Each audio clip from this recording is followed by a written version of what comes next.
Estamos escuchando la hora samaritana con Ayam y Sergio. Hola, muy buenos días nuevamente, queridos oyentes. Muy buen día, Sergio, ¿cómo andamos? ¿Qué tal, Adrián? Muy buen día a todos también nuestra audiencia, nuestra querida audiencia.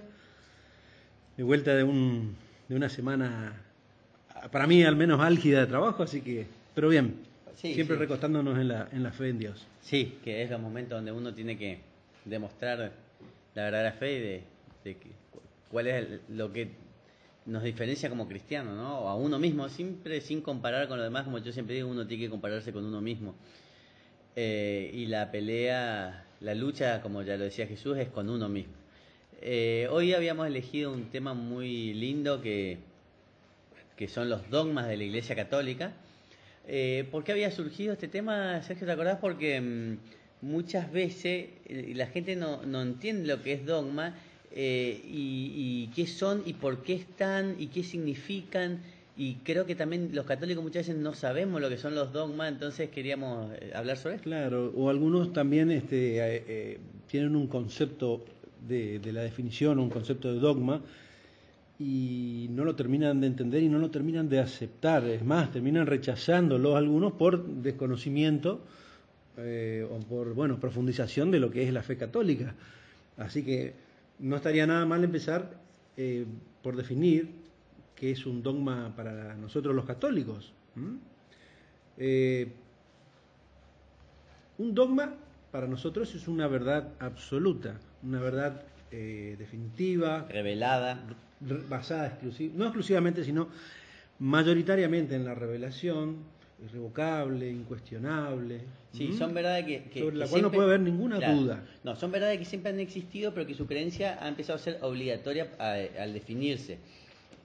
Fue cambiando a lo largo de la historia la definición de los dogmas, pero acá el catolicismo nos dice que los dogmas de la fe, el capítulo 88, el magisterio de la Iglesia ejerce plenamente la autoridad que tiene de Cristo cuando define dogmas, es decir, cuando propone una forma que obliga al pueblo cristiano a una adhesión irrevocable de fe.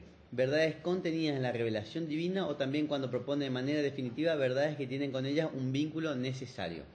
O sea, son verdades establecidas ya, irrevocables e indiscutibles. Claro, vos dijiste una palabra muy acertada que es basada en las revelaciones y uno lo toma como la primera fuente y la más importante, la mayoritaria, y después lo hace carne, lo hace una verdad de fe, ¿no? El católico está invitado a adherir a esas verdades de fe que la Iglesia proclama y de ahí en más surge nuestro abocamiento absoluto, nuestra tendencia primordial hacia la religión, hacia la catolicidad. Sí, mira, tenemos 44 dogmas divididos en 8 capítulos. Saludamos también a Mariana, que está con nosotros acá, que nos la saludamos hoy, por si escuchan a hablar a un niño, es la hija de mi hija, que le estoy tratando de hacer callar un poquito. Bueno. Tenemos 44 dogmas divididos en 8 grupos, que son los dogmas sobre Dios, los dogmas sobre Jesucristo, los dogmas sobre la creación del mundo, sobre el ser humano, los dogmas marianos, sobre el Papa y la Iglesia, sobre los sacramentos y sobre las últimas cosas. Vamos a dividirlo en bloques. Un bloque sobre Dios, uno sobre Jesús y sobre la Virgen María. Después, si nos queda tiempo, hablamos de algún otro. Correcto. Empezamos entonces. Primero quiero decir una cosita. Nosotros los católicos tenemos que aceptar de corazón, de fe, estos dogmas. No podemos cuestionarlos. Los encontramos en todos lados, en el Antiguo y el Nuevo Testamento. Por lo menos de ahí surgen. Y lo repetimos a diario en la misa cuando hacemos la oración de los apóstoles o el credo. Ahí están todos los dogmas de la Iglesia Católica. El que reza de corazón, el que reza con vocación, está aceptando y no discute. Cuando dice que la Iglesia Católica es una y santa, no lo discute, lo acepta, ¿no? Cuando dice que Dios es el creador, no lo acepta. Bueno. Claro, y que es una iglesia que fue fundada por Dios, por Jesús, rebautizada por Jesús, en la figura de Pedro, y de ahí todos sus sucesores. Por eso también hay dogmas sobre el Papa. Exactamente. Por eso yo creo que es muy importante nosotros los católicos tener en cuenta esta figura del Papa, porque hoy por hoy, teniendo un Papa argentino, y los argentinos como somos, viste, enseguida críticos y por decirlo de una manera altanera, cuando ponemos a la altura del Papa, lo empezamos a discutir o a... Sí, sí, como dijiste bien, a cuestionar, ¿no es cierto? A cuestionar. En definitiva no terminamos de entender, ¿no? Porque tampoco estamos en la mente del Papa ni cómo se maneja. No, ni siquiera somos dignos de juzgarlo. Y que debe ser difícil manejarse en este mundo donde la religiosidad necesariamente se confunde con la política. Eso, y entonces, bueno, ahí nos siempre metemos en un berenjenal. Como consejo, si de los de adentro no nos defendemos, nos devoran los de afuera. Así que tenemos que tratar de ser comprensivos y de tener tolerancia, y lo que no entendemos no juzgar, como muchos planes de Dios. Entonces, la existencia, los dogmas de Dios tenemos varios. La existencia de Dios, que para nosotros es indiscutible, o sea, todo es indiscutible, pero la unidad de Dios, que es un solo Dios único. La eternidad de Dios, que no tiene principio ni fin, viste que eso muchas veces nos cuesta que nos entre en la cabeza. Y el más importante, el que más se habla siempre, es el de la Santísima Trinidad, que en Dios hay 3 personas: Dios Padre, Dios Hijo y Dios Espíritu Santo, y cada uno de ellos posee la esencia divina, pero que es numéricamente la misma. O sea que la Santísima Trinidad está en la Biblia, todo está en la Biblia, como vos dijiste. Esto está en Juan 1, 5 a 8. Y bueno, es un tema que por ahí tampoco uno va a tratar de entenderlo, porque muchos santos lo trataron de explicar y no lo entendieron. Lo vamos a entender en plenitud en el cielo. Me trae a mente esa comprensión cuando se habla de los dogmas, y está establecido en el catolicismo de la Iglesia nuestra, que, a ver, las personas que estamos en la tierra no podemos acceder por la razón a la comprensión de estos dogmas, no podemos entender la existencia de Dios, la aceptamos por fe, por supuesto, aunque a través de la razón también podemos llegar a la existencia de Dios, bien lo dice y lo fundamenta muy largamente y ampliamente Santo Tomás de Aquino. Y obviamente aquellas almas que han subido al cielo tienen ya la comprensión directa de lo que es un dogma y poder ver, por ejemplo, la Santísima Trinidad, cosa que a nosotros nos está vedada por nuestra finitud, ¿no? Por nuestra poca comprensión. A veces no nos comprendemos nosotros mismos, así que vamos a pretender comprender a Dios. Lo que dice siempre Ansel Grum, dentro de la incomprensibilidad de Dios siempre está el misterio, o sea que no pretendamos entenderlo, porque somos humanos. Aparte, Dios quiere, eso es algo que tenemos que entender, Dios quiere que así sea, que sea un misterio que no lo podamos comprender, porque si no sería muy fácil amarlo. Y eso se basa en la fe, claro. Claro, que lleguemos a Dios por fe. Entonces, dijimos, se me hace estar rezando el credo, ¿no? La existencia de Dios, la unidad y el Dios eterno. Sobre esas verdades reveladas por Jesucristo, por supuesto, como uno y trino, y no hay mucho que agregar. Surge tanto de Juan capítulo 7, como dijiste vos, como del Salmo 90, otros basados en la fe sobrenatural, etcétera, etcétera. Sí, decía Dios ya en el Viejo Testamento: no hay otro Dios fuera de mí. Y ya se lee, por ejemplo, que en esos momentos de antes había muchas idolatrías y muchos dioses, y sobre todo hasta no mucho tiempo los dioses griegos y todo eso, que creían en otros dioses. Y está en la Biblia el capítulo de Elías. Era el que le hizo una prueba a unos idólatras con respecto a el Dios de quién era el que existía. Entonces hizo prender un fuego y un cordero, y al Dios que le pedían que prenda el fuego era el que existía, y Dios le hizo caso a Elías, entonces prendió el fuego. O sea que siempre Dios demostró, y es un Dios celoso, como él dice, y no admite idolatrías. Y sí, así tiene que ser. No sé si nos da el tiempo ya para... estamos. Hacemos el cortecito. Sí, un cortecito, y después son seguimos. temas tan lindos que da para seguir. Dale. Listo.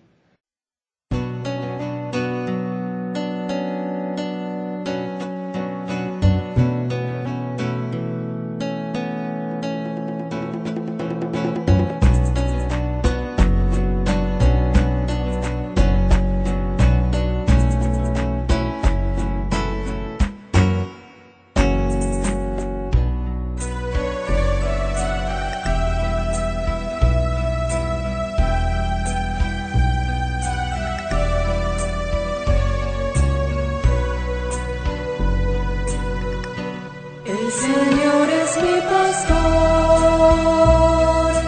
nada me puede faltar. En praderas de verdor, Él me hace descansar.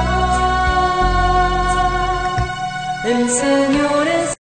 Estamos escuchando la hora samaritana con Ayam y Sergio. Seguimos, Sergio, con el segundo bloque sobre los dogmas. Vamos a hablar de los dogmas de Jesús.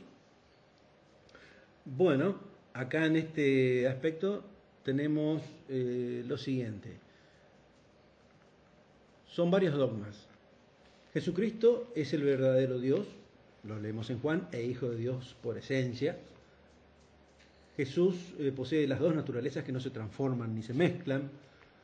Cada una de las naturalezas de Cristo posee su propia voluntad y física y su propia operación física.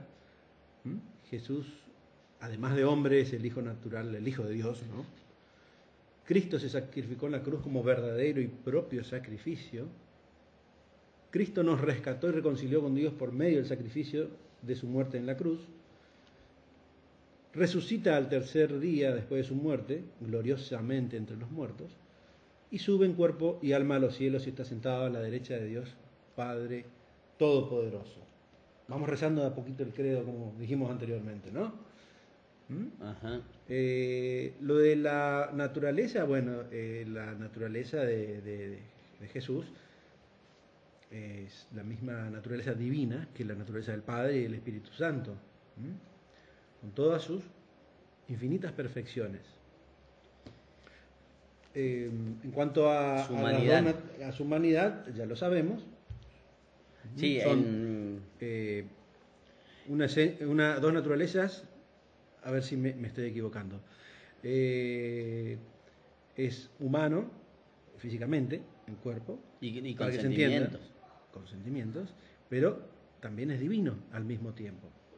Pero sufría La esencia- necesidad de hambre Sin duda. y figura en los evangelios que Jesús lloró por Lázaro cuando falleció, lloró por las traiciones, sudó lágrimas en el huerto de los olivos, lágrimas de sangre, que eso es un estrés extremo, comprobado científicamente que los capilares se pueden romper y puede sudar sangre.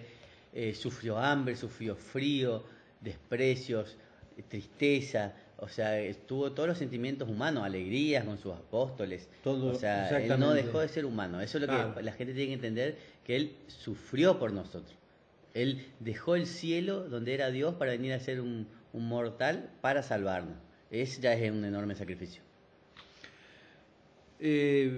Basta leer los finales de los testamentos en su gran padecimiento en la cruz, para el que sea más escéptico, ¿no? Trasunta la palabra de cada uno de los evangelistas, nos hace vivir de una manera muy intensa el dolor de Cristo. Bueno, ahí resumimos entonces que es poseedor Cristo de una naturaleza íntegra divina y también una íntegra naturaleza humana. Como vos dijiste, la prueba está en el padecimiento y en los milagros que hizo, ¿no? Ahí están las dos naturalezas. Es hombre e hijo de Dios. Eso lo va revelando ya en el Antiguo Testamento, pero no se comprendía, se comprende recién con la llegada de Cristo al mundo, donde Él se anuncia como el Hijo del Hombre, la buena nueva, la buena noticia, como Hijo de Dios. Uh-huh. Eso es ya es una revelación directa de Dios hacia nosotros, ¿no? Dios Jesucristo. No sé si querés. No, y con respecto a que también es importante que al tercer día resucitó de entre los muertos, también es lo que marca el final de su misión y el triunfo tanto sobre la muerte contra sobre los pecados. O sea que la resurrección, que en el Vía Crucis se lo agrega como 15ª estación, forma parte de todo este plan de Dios. Entonces, también es un dogma importante. Claro que sí. Quedaron ahí en el tintero los previos, que es que Cristo se sacrificó en la cruz como verdadero y propio sacrificio, y nos rescata y nos reconcilia con Dios en ese sacrificio. Claro, por eso, perdón, ¿no? Por eso antes la tradición judía tenía la costumbre de hacer sacrificios animales como expiación por los pecados, y a partir de Jesús ya no se hace más porque Él expió por nuestros pecados. Él es el Cordero. Y es la ofrenda, inmolado, exactamente. claro. Eso es el significado, por eso ya no hacemos más sacrificio por nuestro pecado, nos perdona el mismo Jesús en la confesión. No en balde, Jesús fue crucificado en vísperas de Pascua, en vísperas justamente de ese acto solemne que se hacía del sacrificio del Cordero que había sido alimentado durante ese año, inmolado, es decir, sacrificado con ciertas formalidades y rituales, en cierta forma agradeciendo siempre, ¿no? a Dios, esa era la costumbre judía. Y qué lindo sería que nosotros también antes de comer nuestros alimentos, también los bendigamos y agradezcamos siempre como una costumbre, ¿no? Antes de cocinarlo, ya diría. Sí. ¿No? Y bueno, entonces eso ya está medio claro, digamos. Como siempre decimos en este programa, no nos alcanza el tiempo para hablar de todo. Después cada uno que se quede con la duda tiene que seguir investigando. O sea, uno tiene que movilizar el espíritu, después cada uno tiene que hacer su parte. Después los dogmas sobre el ser humano. Habíamos dicho algo que me parecía importante, que todo lo que existe fue creado por Dios. Correcto. De la nada, eso ya figura en el Génesis. Y que aunque el hombre le trate de descubrir y dar vuelta, nunca va a encontrar la explicación científica, porque esto viene por obra de Dios, hasta que Él quiera, digamos. Y de hecho, la misma Iglesia Católica acepta la teoría del Big Bang. Lo que pasa es que no se puede probar cómo empezó esa explosión de esa primera partícula. Yo te lo digo desde la fe. Esa explosión es Dios, es la voluntad de Dios. Pero bueno, ya el hombre podrá entender ese gran misterio que es la creación del mundo, ¿no? De la nada, de la nada, Dios de la nada, porque antes no existía nada, de la nada crea la materia y después crea los seres vivientes. Es algo que solo Dios puede entender. Y de hecho está probado, o sea, de hecho se probó, la ciencia llega a la conclusión de con este tema que el mundo está en expansión, llega a la conclusión de que hubo un punto de inicio de creación. Bueno, pero no terminan de descifrar cómo o tal vez cuándo se produjo ese primer momento de inicio del universo. Sí. ¿No? El gran milagro de Dios, el gran misterio de la creación. Y otra cosa, también otro dogma, es que Cristo subió en cuerpo y alma a los cielos y está sentado a la diestra del Padre. También sí. Habla en Marcos, en Lucas, en Hechos, en Efesios.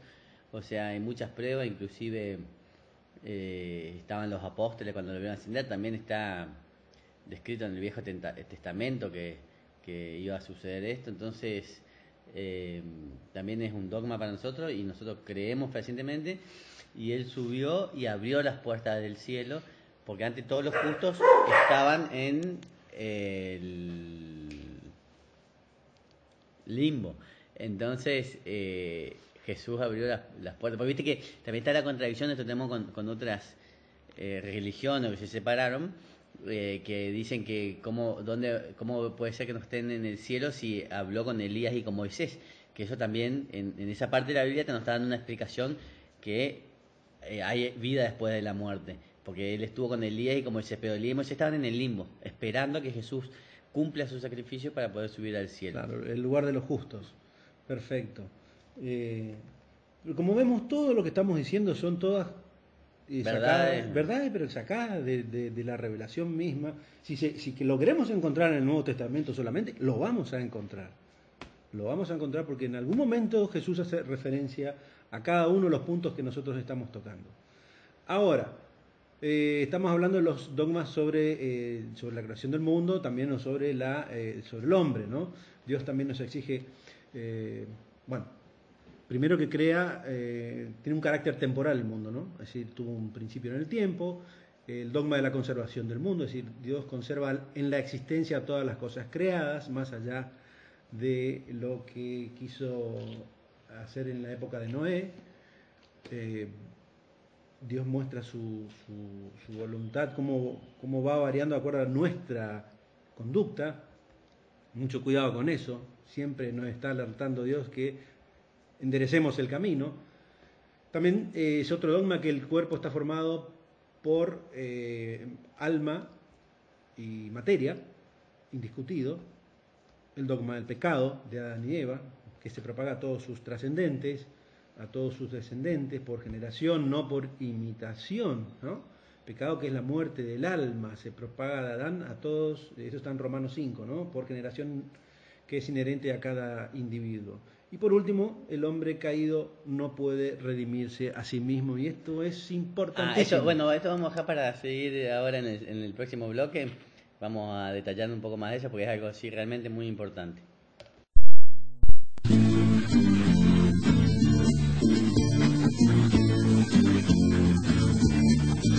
Si tuvieras fe como un granito de mostaza, eso lo dice el Señor.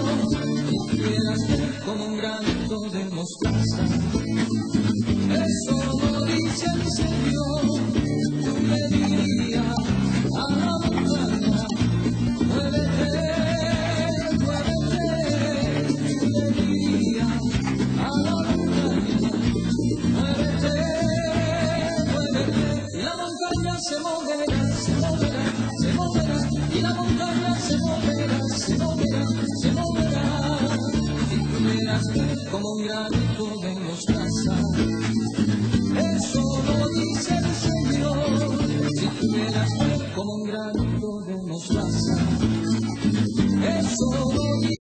Estamos escuchando la hora samaritana con Ayam y Sergio. Bueno, seguimos con este tercer bloque. ¿Qué me dijiste, Sergio? Me estabas diciendo el dogma de lo referido a los humanos, que el hombre caído no puede redimirse a sí mismo. Y bueno, en realidad todos somos caídos desde el pecado original, que también entra dentro de un dogma que ahora íbamos a hablar. Que lo hicimos referencia con el pecado de Adán y Eva, hace un ratito. Sí, por eso que son también un dogma. Y por eso es que todos los nacidos de hombre y de mujer nacemos con el pecado original, por lo cual necesitamos ser redimidos, y no por nosotros mismos, sino por Dios. Con el bautismo, la primera redención, y después cada vez que pecamos y caemos nuevamente tenemos que ser redimidos por el sacramento de la confesión. A eso se refiere. Exactamente. Muchos no entienden el por qué nosotros arrastramos el pecado de Adán y Eva. ¿No? Nunca tenemos que dejar de olvidar que Adán y Eva estaban en estado de perfección. Esa primera, digamos, revelación, en el sentido de que Adán y Eva se rebelan contra Dios, tratando de obtener el conocimiento pleno, misma revelación que tuvo el ángel caído, es decir, Lucifer, la llevamos nosotros marcada en todos los corazones, porque día a día vemos que el hombre quiere vivir por sí mismo. O sea, es como que se va repitiendo en todos. Es algo que llevamos inherente, marcados en nuestro corazón, como también lo tenemos marcados a Dios. Nosotros elegimos el camino, pero día a día se va repitiendo en el sentido de que de alguna manera hay un rechazo a Dios. Adán y Eva rechazan a Dios porque quieren obtener ese conocimiento que era privativo y es privativo y exclusivo de Dios. Tentados por la serpiente, nosotros tentados por la modernidad, queremos en definitiva hacer lo mismo. Pasó en toda la etapa del mundo, así que no es nada nuevo. Por eso vamos arrastrando ese pecado de fe, ese dogma del pecado original. No, quería hacer una aclaración nomás porque mucha gente no lo entiende y dice, yo no tengo nada que ver con Adán y Eva. Sí, pero no es mi pecado, dicen. Heredamos los pecados, como heredamos también, en la Biblia dice mucho los pecados de los padres cuando se mataron a los profetas, digamos, o sea que uno es responsable también de la redención de sus antepasados. Claro, como dice el dogma, se hereda por inherencia y no por imitación, no por ser congéneres, digamos, ¿no? Sino porque es inherente a nosotros mismos, está dentro de nosotros mismos, es propio de nosotros esa negación de Dios, pero también Dios está marcado, vuelvo a repetir, a fuego en nuestro corazón, en nuestra alma. Otros. Sobre el Papa y la Iglesia. La Iglesia fue fundada por Dios y hombre Jesucristo, por el Dios y hombre Jesucristo. En Mateo 16-18 dice, tú eres Pedro y sobre esta piedra edificaré mi iglesia. Sí. Está más claro imposible. Y después también en los Hechos 4:8. Sí, puede ser. Espera que te Me voy a... mataste ahí. 4:8 hechos, sí. Cristo nombró apóstol a San Pedro. Ujú. Capítulo 4, versículo 8 al 11, ¿correcto? sí, lo estoy buscando para que... Cristo nombró al apóstol Pablo a San Pedro como primero entre los apóstoles, como cabeza visible de toda la iglesia, ¿no? Confiriéndole inmediata y personalmente el primado de la jurisdicción. Ahí tiene su nacimiento el papado nuestro. Claro, dice, entonces Pedro, lleno del Espíritu Santo, le dijo, gobernantes del pueblo y nación de Israel, puesto que hoy se nos interroga acerca del beneficio hecho a un enfermo, de manera que ha sido sanado, sea notorio a vosotros y a todo el pueblo de Israel que en el nombre de Jesucristo de Nazaret, a quien vosotros crucificáis y a quien Dios resucitó entre los muertos, por él este hombre está en vuestras manos, presencia sano. Este Jesús es la piedra reprobada por vosotros, los edificadores, la cual ha venido a ser cabeza del ángulo, o sea, la piedra angular. O sea, lo pone a Jesús como cabeza de la iglesia y él después. Claro, acá quiero hacer una aclaración, porque muchas veces se cuestionan desde otras... Yo sé que a vos no te gustan estas confrontaciones, pero vale la aclaración. Tardaron 200 y piquito de años en nombrarse un papa. Entonces dicen muchas iglesias cristianas que no reconocen autoridad papal porque durante ese tiempo nunca se proclamó nadie cabeza de la iglesia. Bueno, tenemos que Jesucristo funda la iglesia sobre Pedro. Durante esos años la iglesia cristiana se estuvo armando, fue perseguida, fueron asesinados sus digamos, los máximos referentes, hasta que es aceptada en los tiempos romanos, es aceptada como, si digo Constantino por ahí me estoy equivocando, pero es aceptada como la iglesia única, entonces empieza a no ser perseguida y puede armarse como tal, como Dios siempre lo quería. Pero esto está, como vos dijiste, en el libro de los Hechos y en Mateo 16. San Pedro, cabeza de la iglesia. Durante ese tiempo de ese impas, hubieron muchas personas cristianas que seguían, digamos, lo enseñado por Pedro, por Pablo, etcétera, etcétera. Quería hacer esa aclaración nomás porque queda como un bache que nos acusan de tener un papa al cual no le reconocen autoridad, ¿no? Y hablando por eso también del Papa, uno de los otros dogmas es que el Papa es infalible, siempre que se pronuncia ex cátedra. Y eso es lo que nosotros tenemos que tratar de entender, que esta razón es que el Papa tiene la asistencia sobrenatural del Espíritu Santo, que lo preserva de todo error, digamos. Pero bueno, esto también muchas veces es discutido por muchos errores que se han cometido, pero... Vamos a empezar que, bueno, sí, el Papa es un ser humano, obviamente, tiene sus interpretaciones, pero cuando se pronuncia a través de sus documentos, no se encuentra error, porque los últimos documentos que emanaron de Francisco son perfectos. Hablan de amor, hablan de la no sujeción del hombre o el no quebrantamiento de la libertad del ser humano, es muy pro vida, pro amor, o sea, no hay nada que reprocharle y eso indudablemente es por verdadera iluminación del Espíritu Santo. Ahora, debemos aceptarlo como una verdad de fe.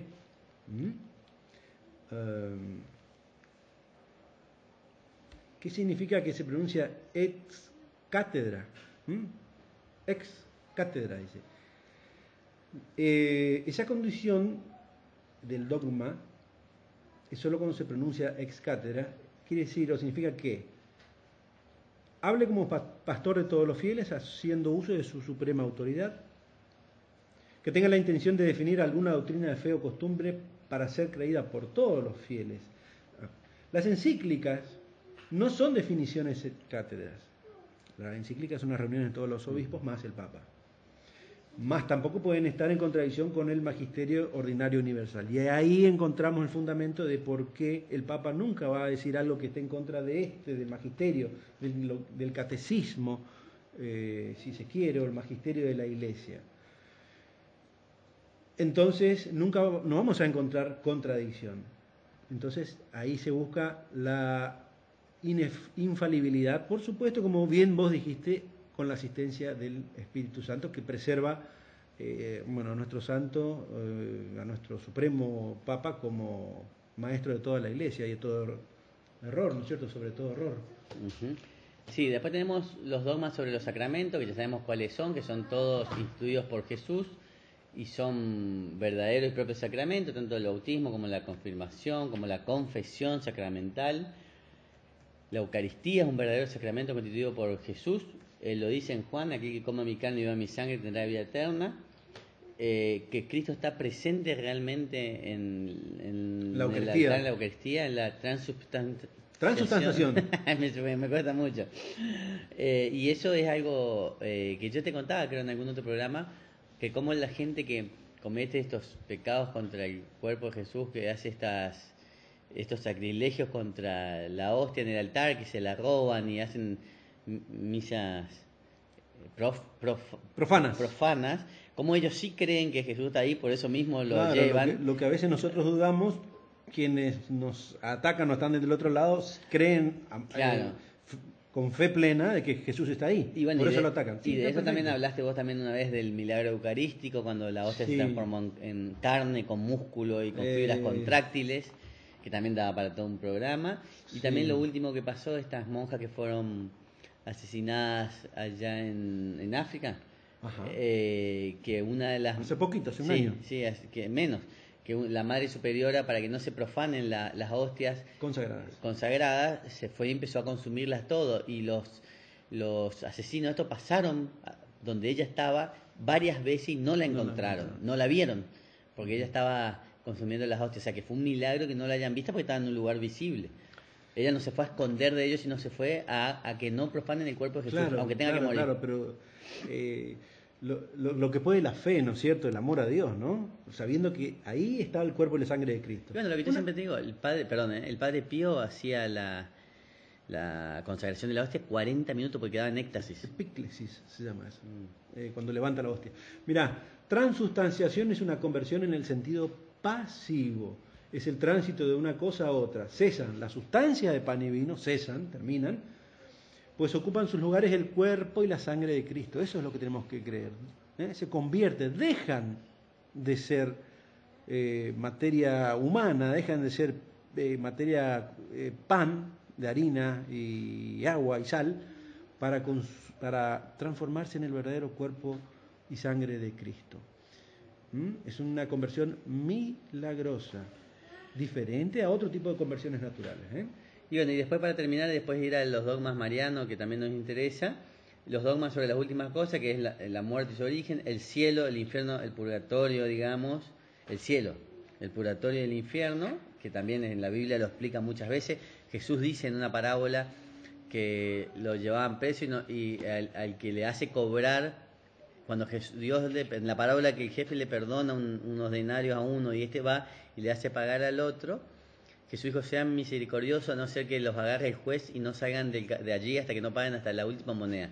Ahí se refiere al purgatorio, que uno va a tener que purgar sus penas y pagar hasta sus últimos pecados. Muchas veces lo dijimos, ¿no es cierto?, que Sor Faustina, en su visión del Jesús misericordioso, dice que Jesús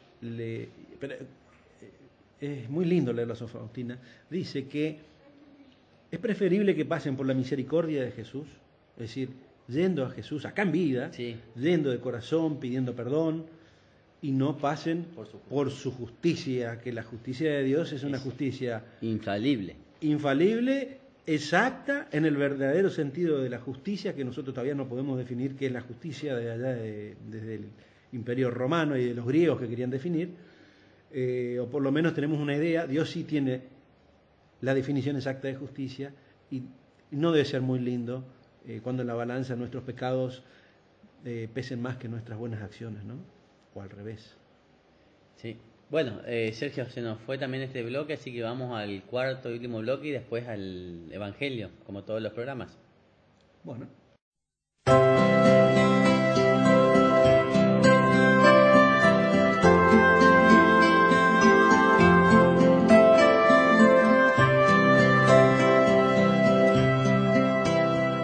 Jesús,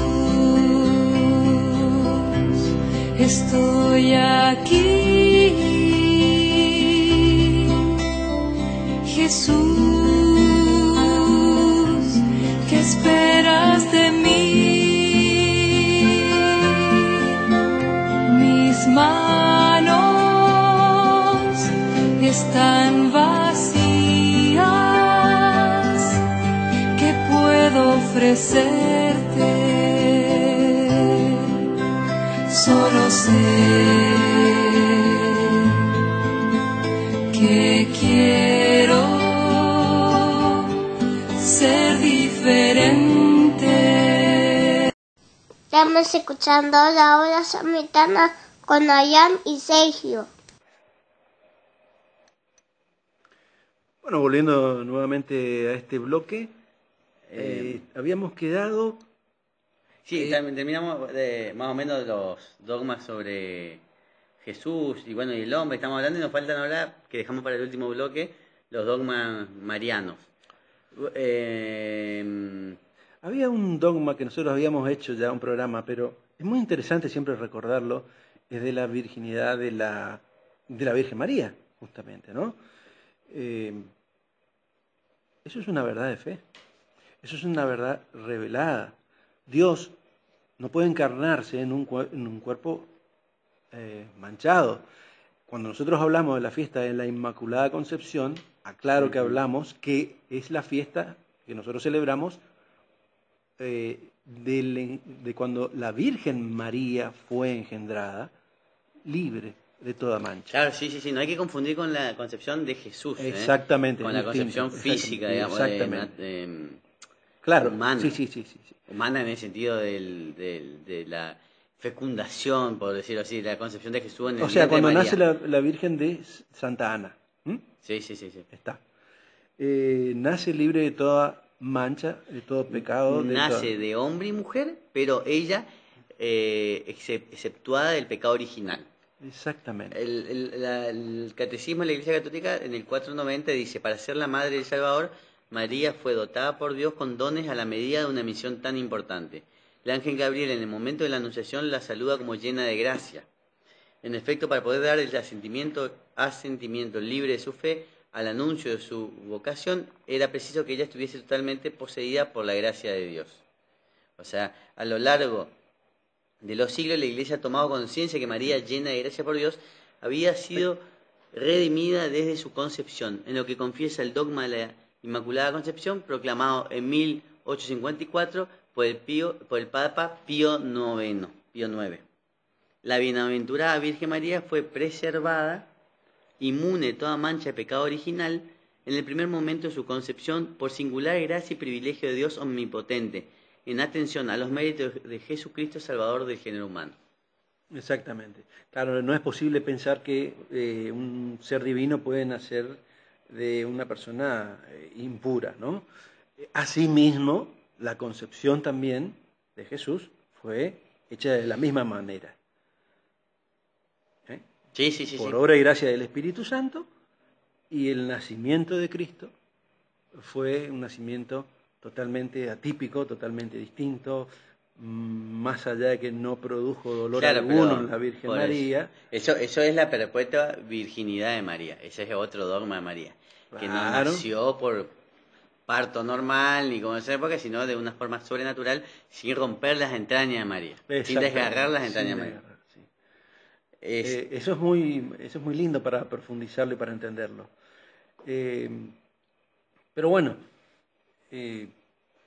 ahí entramos ya en un dogma que también es a través de las distintas revelaciones que se hicieron y que fueron aceptadas por la Iglesia Católica. No, mira, ya en el año 107, Ignacio de Antioquía ya describía la virginidad de María. Y después Santo Tomás de Aquino también enseñó esta doctrina. ya era un dogma desde el cristianismo primitivo, habiéndose declarado por notables escritores como San Justino Mártir y Orígenes, y el Papa Paulo VI lo reconfirmó en 1555 en el Concilio de Trento. Porque esto también saca toda duda que nos quieren poner con que Jesús tuvo otros hermanos. No tuvo otro hermano de María. Él llamaba hermanos a los primos, que eran los hijos de Alfeo, que era el hermano de José. Entonces Santiago, Alfeo y Judas Tadeo, de Alfeo, digamos, eran los primos de Jesús, pero se llamaban hermanos a las relaciones muy cercanas. Lo mismo que Juan,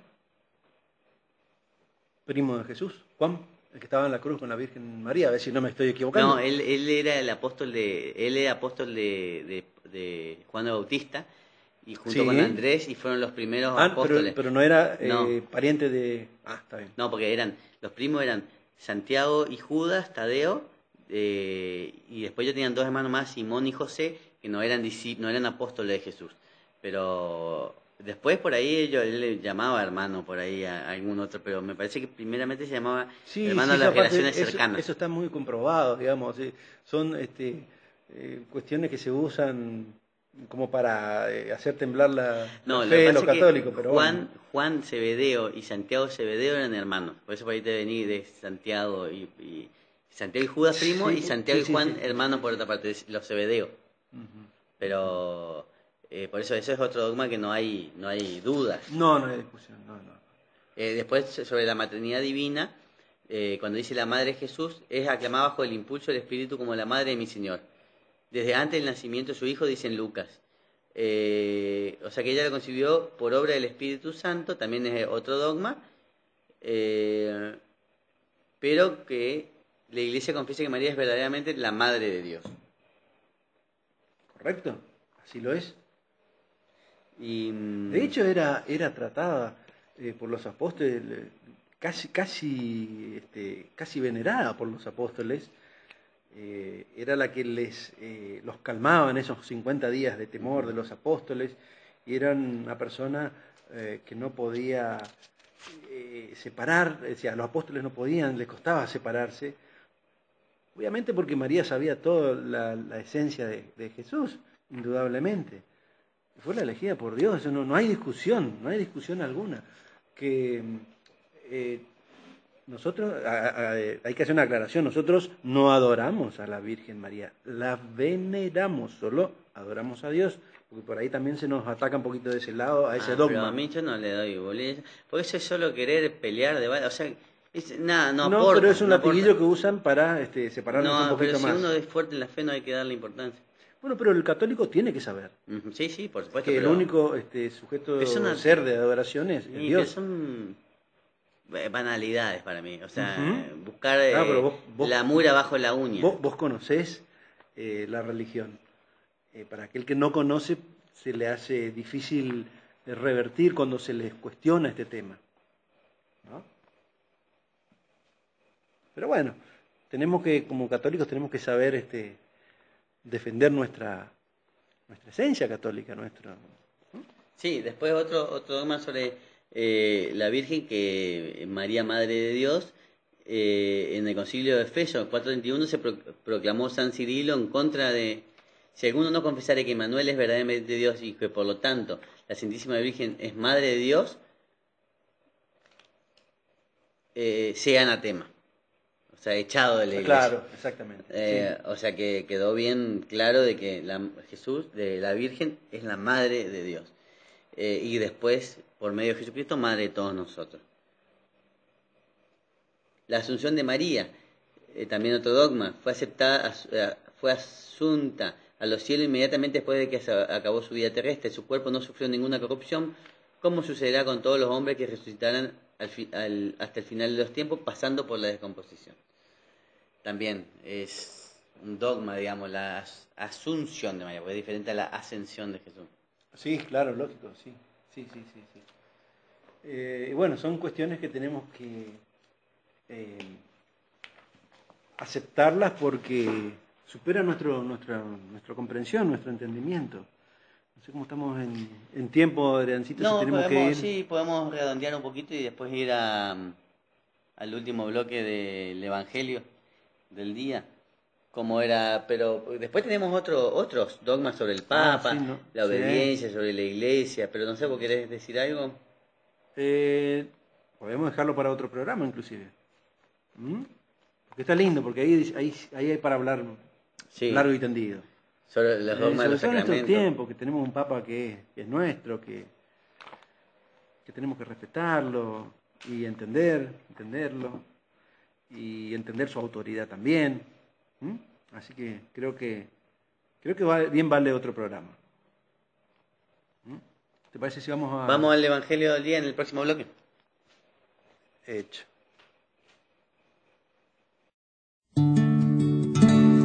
Cristo es mi prometido, Él es toda mi vida, enamora mis ojos al contemplar su faz, Él recubrió de estrellas mi manto de doncella y fulgura en mi dedo su anillo nupcial. Yo soy la prometida del Señor de los cielos, de aquel a quien los ángeles por siempre servirán. Una virgen por madre escogió aquí en la tierra, su Padre es el Dios vivo que no tiene final. Bueno, nuevamente ya en este último bloque, se nos fue el tiempo volando. Vamos a leer el Evangelio del día. El correspondiente de hoy es San Lucas, capítulo 7, versículo 36, y también capítulo 8, a partir del versículo 1 al 3. Dice así: perdona a la pecadora. Un fariseo lo invitó a comer. Jesús entró en la casa del fariseo y se sentó a la mesa. En esto, una mujer, pecadora pública, enterada de que estaba a la mesa en casa del fariseo, acudió con un frasco de perfume de mirra. Se colocó detrás, a sus pies, y llorando se puso a bañarle los pies en lágrimas y a secárselos con el cabello. Le besaba los pies y se los ungía con la mirra. Al verlo, el fariseo que lo había invitado pensó: si este fuera profeta, sabría quién y qué clase de mujer lo está tocando, una pecadora. Jesús tomó la palabra y le dijo: Simón, tengo algo que decirte. Contestó Simón: dilo, maestro. Y le dijo Jesús: un acreedor tenía 2 deudores. Uno le debía 500 monedas y otro 50.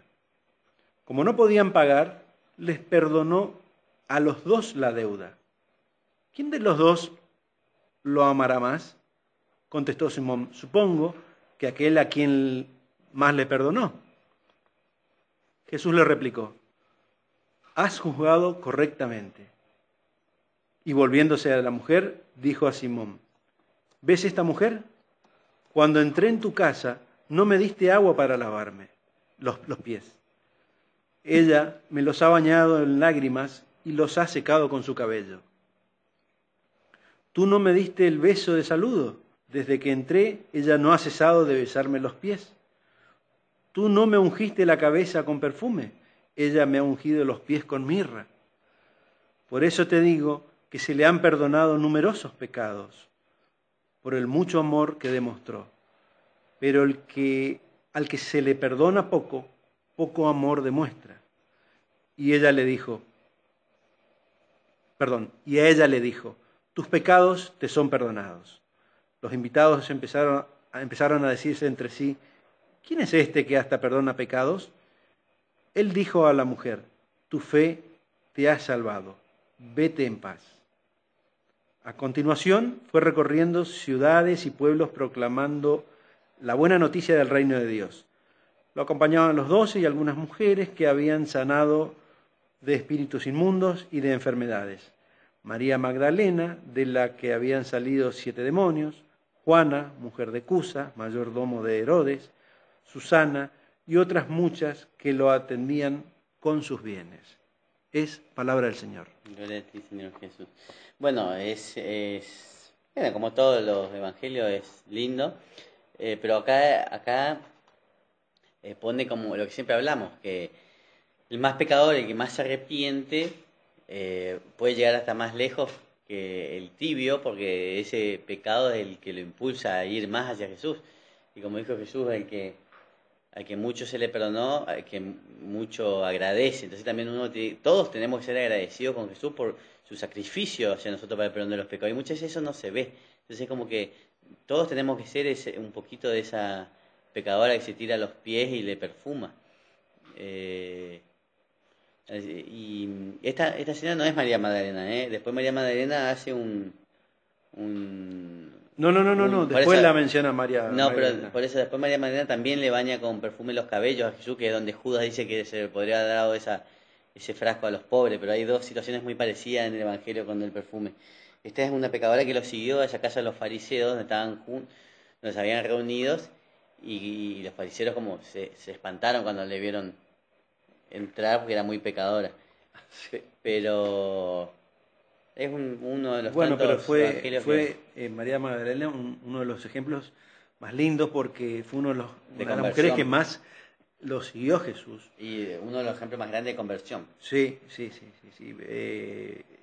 Quien más amor le demostró también, ¿no es cierto? Por supuesto estaba siempre con su madre, con la madre de Jesús, con la Virgen María, pero era de las mujeres que estaban siempre rodeándolos y siempre demostrando ese agradecimiento, ese amor intenso hacia Dios. Seguramente, hoy es Santa María Magdalena, seguramente Jesús, por más pecados que haya tenido, como dice bien acá, profesó tanto amor que tanto más se le perdonó, ¿no? Uh-huh. Es lo que vos decís. No, y bueno, y es que para también darnos a nosotros un poquito de confianza de que somos pecadores, que vayamos a los pies de Jesús sin miedo y con arrepentimiento sincero, que nos va a perdonar. ¿Qué nosotros tenemos para ofrecerle ahora? No el perfume de mirra, sino todo lo que nosotros tengamos, somos, nuestro sacrificio, nuestra voluntad, nuestros pequeños actos de amor y de sacrificio que tenemos para ofrecerle. Y nuestra oración constante, que es, digamos, la manera más genuina y la manera más linda de comunicarnos con Dios. Orar agradeciendo y orar también pidiendo, porque Jesús dice, pidan al Padre que les dará. Pero hay tantas maneras de demostrar el amor a Dios, ¿no? Uh-huh. Con nuestros prójimos, con la caridad, con un montón de cosas lindas que hemos hablado también a lo largo de todos estos programas. Así que se nos fue el tiempo, Adrián. Se nos fue el tiempo, así que hasta la semana que viene. Que tengan una muy buena semana, un buen domingo, dedicado a Dios, no nos olvidemos de eso. Y hasta la semana que viene. Hasta la semana que viene, entonces.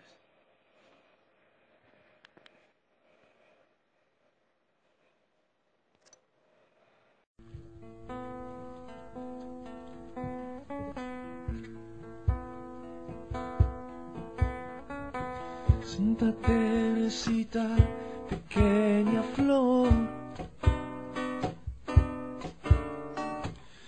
con tu corta vida en la tierra, fuiste espejo de angelical pureza, de amor tan fuerte como la muerte.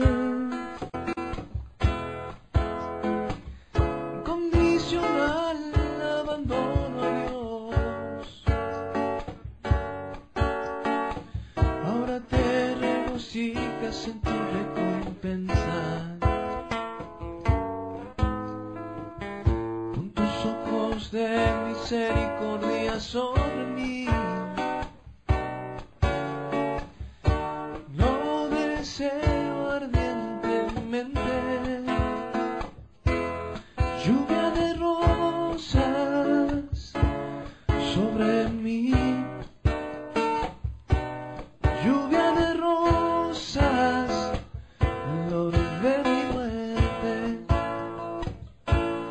derrama rosas sobre mí, derrama rosas, olor de mi muerte. Ten para mí la necesidad de mantener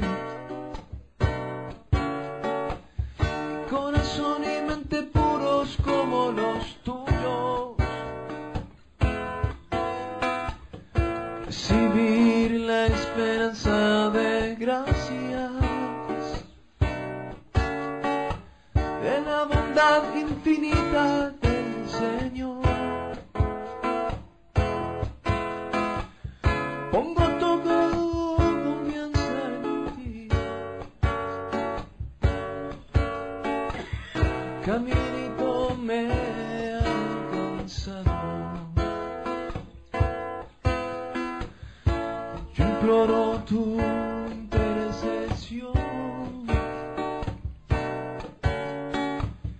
ardientemente lo deseo.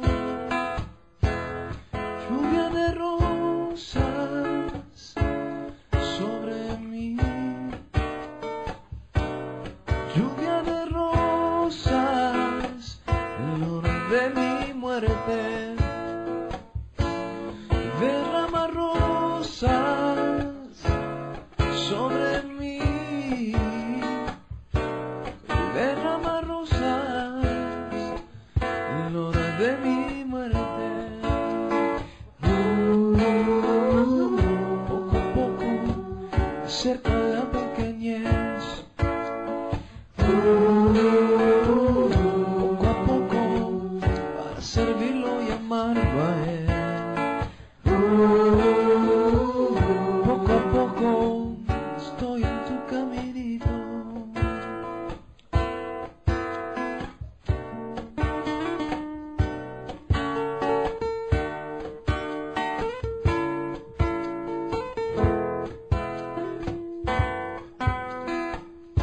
Santa Teresita del Niño Jesús,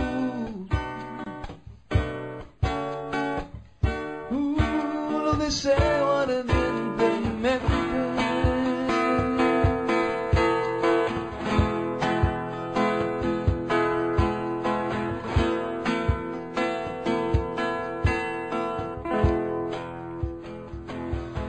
Lluvia de rosas sobre mí, lluvia de rosas en la hora de mi muerte. Derrama rosas sobre mí, derrama rosas, derrama rosas en la hora de mi